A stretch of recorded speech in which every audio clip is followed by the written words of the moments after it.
Welcome to the Steve Stine Guitar Podcast, brought to you by GuitarZoom.com.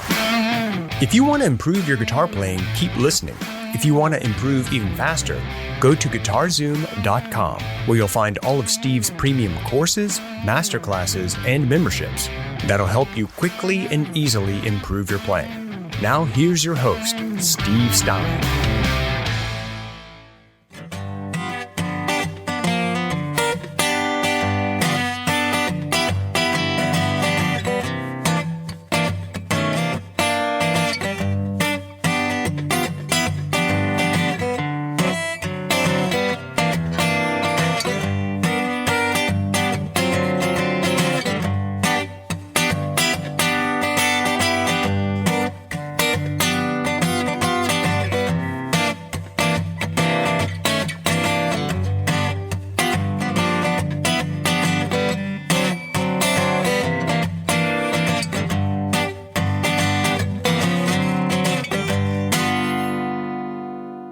A really fun thing that you can learn to do with your blues, first of all, is play it on an acoustic guitar.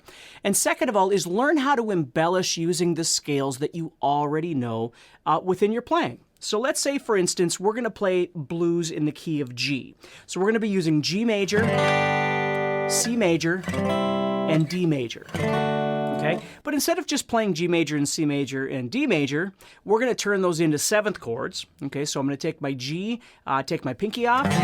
There I got myself a G7 chord. I can go down to the C chord here and play the A7 shape. Right? So I've got my first finger barring over everybody, the bottom five there. Got my third finger on the fourth string, fifth fret, and I got my pinky on the second string, fifth fret. And then I could take D and play the same thing, D7. Okay? So that's the first step. But what we're going to do is we're going to do two things with this. We're going to convert some of these chords into something a little more interesting, and we're going to embellish along those chords as well. Just have some fun with this, right? So the first thing we're going to do here is let's just take this G chord. We're going to build our chords. So we have G7.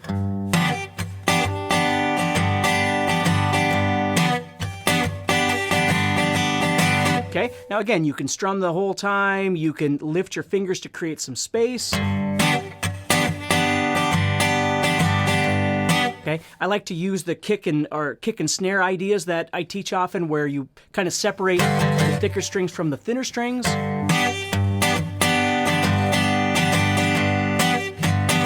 Okay, so that idea over the G7. Then what we're going to do is we're going to go to the C7, but instead of actually playing it as C7, what we're going to do is we're going to convert that into a C9 chord to make it sound a little bit more interesting, a little bit more colorful. Okay, so right here what we've got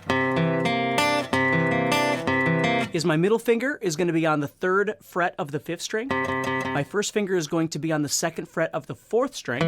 My third finger is going to be on the third fret of the third string. And my pinky is going to go on the third fret of the second string. And I just want to strum those four strings. So I'm going to deaden out this string with my first finger. I'm going to kind of touch it so it dies there. And I'm deadening out the sixth string with the tip of my middle finger there. And it just adds some spice into the chord that I'm playing. Okay, so I have G7.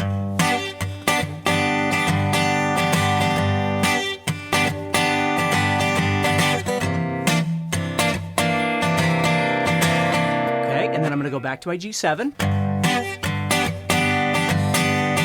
Okay, now here comes the 5 chord. Now I've got a D7 that I can play, which is fine. But what I'm going to do instead is I'm going to play my D chord like this. And it's going to be a D7, but it's going to sound a little bit different. Okay, so what I'm doing here is I'm putting my third finger on the fifth fret of the fifth string. I'm putting my ring finger on the fourth fret of the fourth string. I'm putting my pinky on the fifth fret of the third string. And then I'm putting my first finger on the third fret of the second string. Okay, so I'm just creating a chord here using a seventh in there. But again, it doesn't sound so high up there. It kind of stays within the context of the tonality of my other two chords. So I'm deadening out this first string here with the index finger, and I'm deadening out the sixth string with the tip of my ring finger like I normally do.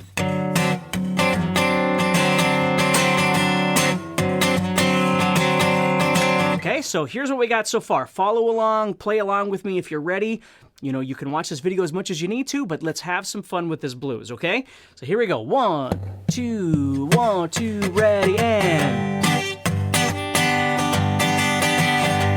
Here comes our 4 chord, so we're going to go to that C9. Back to the G. Okay, now, we got to get to that 5 chord. We're going to that D7 there. Then we're going to go back to the 4 chord. Then back to the 1 chord. Okay, now, at most blues, you're going to turn around at the very end and you're going to head back to the 5 chord to kind of wrap things up. Now, instead of going back to this D7 shape like this, as my last chord, which would work perfectly fine, what I'm going to do is I'm going to play a D sharp 9 chord. Okay? Just to change up the tonality again to make it a little more interesting. So now what I'm doing is the same shape that I did on the C9. Right here, I'm moving up to D, but I'm going to take my pinky and kick it out 1 fret. Again, deadening the 1st string, deadening the 6th string. So that's what I'm going to go to at the very end, the very end of the turnaround of this song or this blues, okay? So I'm just going to tag that. So I want you to watch this very carefully, and then we're going to play together, okay? So I've got G7. Tempo doesn't matter. We can play it anywhere. Okay, here comes that C9. Back to the G7. Now D7 right here. C9. G7, then right there I'm going to that D with the sharp 9 right here. Again, I wouldn't have to, it just sounds kind of cool to me. Okay, so step number 1 is let's learn how to play that 12-bar blues progression together with those chord shapes, okay? And again, you can pause this anytime you need to practice this. And then step 2, we're going to embellish it a little bit, and then step 3, we're going to start adding in some notes, okay? So step 1. Play this together. This is your goal, okay, is to be able to play this 12-bar blues right here, okay? If you need to slow it down, it's perfectly fine. I'll slow it down a little bit as well so we can play along together. Here we go. 1, 2, ready, and... Okay, here comes that C9, so here I go. Back to the G7. Okay, here comes that D7 right here. To the C9, to the G7, then up to the D9, D sharp 9.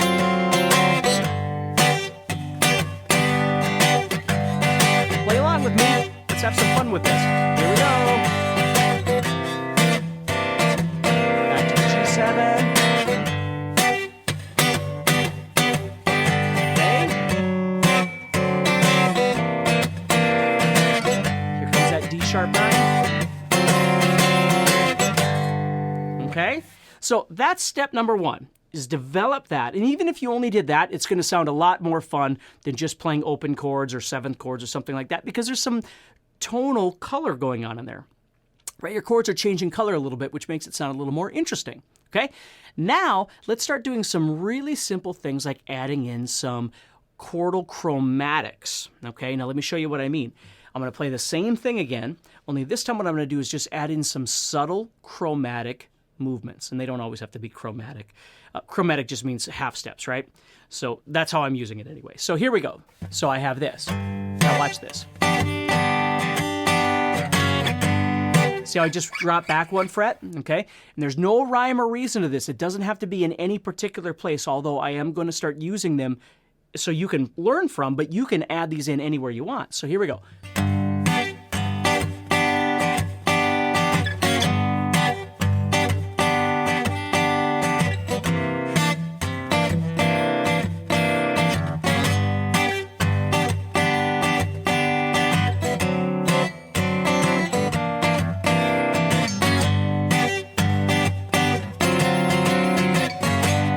Okay, so that's how you could add that into the 1 chord. Now, the 4 chord could do the same thing.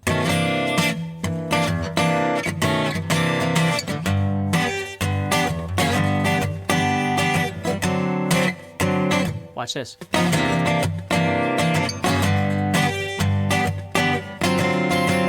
So you see, I can move, what I'm doing right now is I'm just sliding a half step up, or a half step down even. Sounds cool too. Okay. Now, again, it's going to depend on the two things I'm going to be thinking about here is, number one, I don't want to do this all the time on every chord in the same place, right? And number two, I want to make sure that it doesn't get way too busy, okay? If you're enjoying this episode and you'd like to support the podcast, go to GuitarZoom.com and consider becoming a premium member. There are 3 memberships to choose from. VIP, which gives you instant access to a library of short but powerful courses as well as new bite-sized lessons each month. There's also Play Songs that gives you step-by-step lessons so you can learn to play your favorite songs fast. And finally, there's Masterclass, university-level training on everything from soloing to music theory, from blues to home recording. For more info about these memberships and all the premium courses available to you, go to GuitarZoom.com. Now back to the podcast. So if I'm doing it a lot, like on everything, it might get to be too much, but it's entirely up to you. So let me add some of that in a little bit and kind of show you what I'm doing. So 1, 2, 3, 4.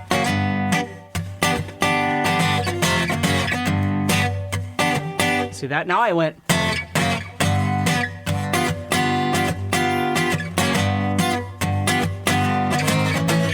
Okay, now we could use all kinds of stuff like this.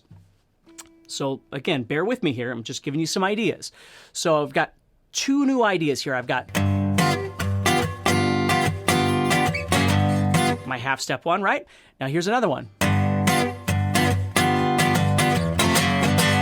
And again, it doesn't matter where I add it in.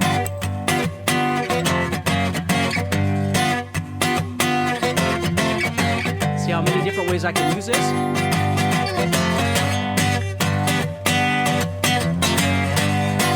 Literally anywhere rhythmically. There's no right or wrong place to put this.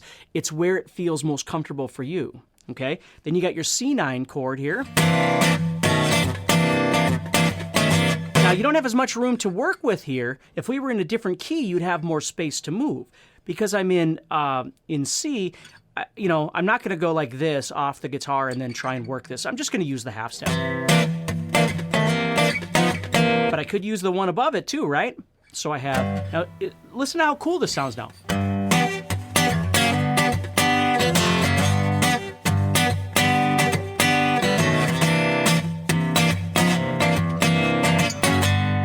Now again, that might be a little much, but I'm just showing you how it works. Now here comes the 5 chord. Now because I don't have a lot of time in there, I'm not going to do some slides there just because I'm moving pretty quick. I certainly could, I could... See, I went from the 5, back a half step, then to the C9 like that. Or I could have done this. I could have stayed on 5 and just kept that shape and moved down. Because I don't have to go to a C9. I could go to the C7 like this, too. Pretty cool, huh? So I could go...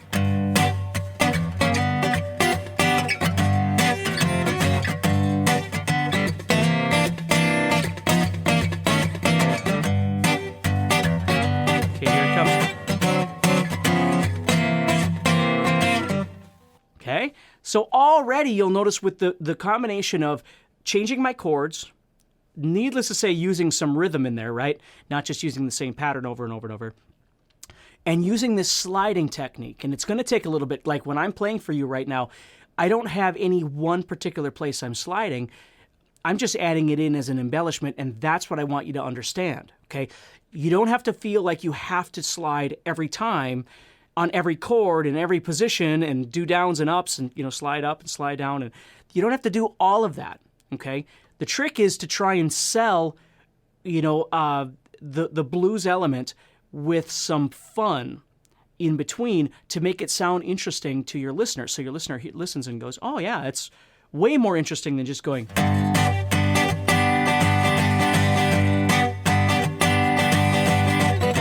You know what I mean? So you're just adding some subtlety in there. You're adding some rhythm and you're adding some half step or more.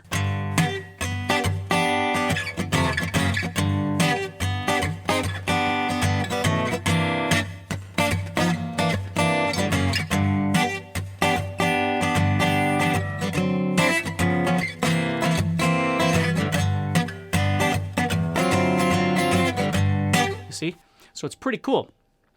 Now, a really traditional thing to add at the end is that little tag. Okay, so what I'm doing here is I'm going from my C9 up to my E9. Now again, I can kick that pinky out if I have time. If I don't, I can just leave it as a D9.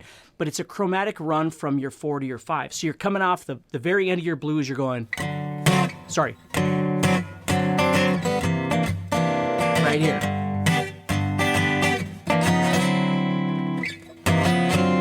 So you could do it either way. You could do it as a sharp 9.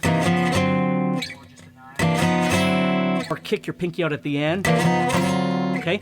The thing I need you to understand about this is when it comes to real authentic creation of music, certainly in the blues genre, it's not about exactness. It's not about that, you have to use the sharp 9 or you can't use it here, but you can use it here. It's all about tonality. Now, if I was sitting on this 4 chord, I like the sound of the 9th chord more sitting on the 4 chord. Instead of... sounds a little bit aggressive to me. So I like just the sound of the 9th. But at the end, the chord is just a passing chord to get me to the E sharp 9, or the D sharp 9, excuse me. So it's okay that it's a sharp 9 right there, because I'm not accenting that chord anyway. It's just used as kind of a passing chord to get me up here, or vice versa. If I use it as just a 9, and I'm just using the 9th instead of the sharp 9, that's okay too. It's a difference in color. So you can see how all of a sudden when you start thinking about playing like this, and again, you have forever to learn how to do this. You don't have to learn this in a day or 2 days or do exactly what I'm doing. The goal is to just start by thinking step 1 is I have a 12-bar blues. Step 2 is I'm playing them as bar chords, right? Step 3, I'm turning them into 7th chords. Step 4, I'm looking for options other than 7th chords. I can play this as a 9th, or I can play the D as a 7th like this, or I can play the C as a 7th like this. There's a lot of different things that you can do. So you could start with my idea and then embellish on your own. Okay, next step, we start adding in some half step or more slide movements because it just makes it sound a little bit more interesting. We don't have to do it all the time. We don't have to overdo it, but it sounds pretty darn cool. Okay? Now the next step is that you can start utilizing notes of your G minor pentatonic scale and your G major pentatonic scale. And let me just show you again just a little bit of this. So if I have G minor pentatonic, what I'm really concerned with is this, and this. Those are the ones I'm really looking for. Especially this and this. Those two guys. Okay, if I was playing major pentatonic, I would get this note, okay, which we already have, okay, it's right there, and then this note and this note. So we have those 2 5s right there, and we have these 2 6s in the minor side. Those are major, and these are minor. Okay? So what we're going to do is we're going to use these 2 5s and these 2 6s to embellish in our chord.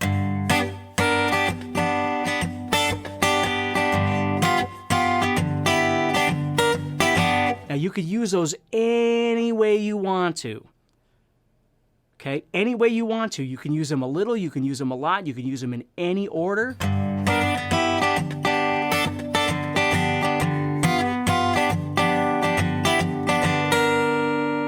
See, the G really has a lot of space to get creative with those 4 notes right there. I wouldn't try and do all that. Just add it in once in a while.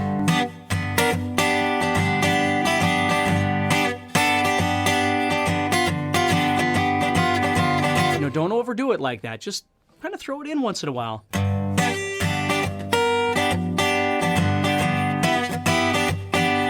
Now, when I go to this chord, I'm not going to do all that because my fingers are already full. So that's maybe where I use a little more slidey ideas, right? And then I go back. Now here, my fingers are full. But I could have some fun with the sliding.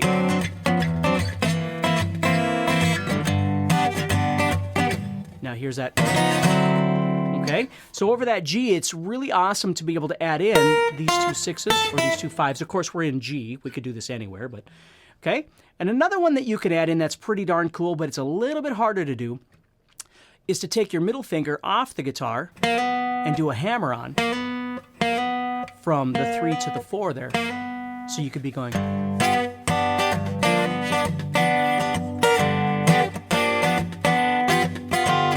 But it sounds so bluesy and it sounds so freaking cool to go.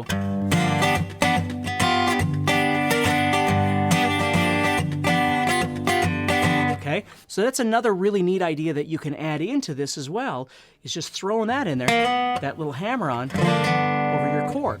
So again, what's nice about this is you don't have to get all perfect on trying to hit the right, like pick all the strings in between. You can just kind of strum and add and remove those.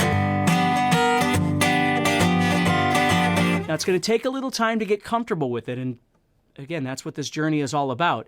It's not replicating somebody's playing exactly, it's the premise, the idea, okay? And again, I'm going to encourage you to practice this, and I'm going to encourage you to try and post a video on, for instance, the Facebook community page to, if you're not already familiar, go to Facebook, look up GuitarZoom community, and post a video of you practicing this. This is a great idea, okay? There's a lot of really fun stuff that you can do with this thing. So don't worry like you got to overdo it or anything like that. Just explore these ideas and see what you can come up with. Next time on the Steve Stine Guitar Podcast. Okay, in this lesson, what we're going to be doing is we're going to be looking at some different ways of getting more creative with the standard BB King box, which is really important to learn how to play. So let's just start off really quick by talking about what is a BB King box, right? So my example, my jam is in C, okay? And I'm doing this kind of AC/DC-ish sort of ride-on thing where I'm going from C to F. Okay, so that's the basic premise of this. So what I do is I start off with my C minor pentatonic. Okay, and what the BB King box actually exists in what we refer to as the second position, which if I was playing 8 and 11 in the first position of minor pentatonic, I would move up and I would then do 11 and 13 in the second position. So, and the BB King box isn't like the entire position. Usually it's just referred to as the top 2 or 3 strings. Hey, Steve Stine here from GuitarZoom.com, and thank you so much for listening to this podcast. If you enjoyed this episode, can I ask you a favor? Please subscribe, leave a review, and share it with a friend. Your feedback means more to me than you'll ever know. And be sure to check out my YouTube channels where you'll find over 1,000 videos to help you with your guitar playing.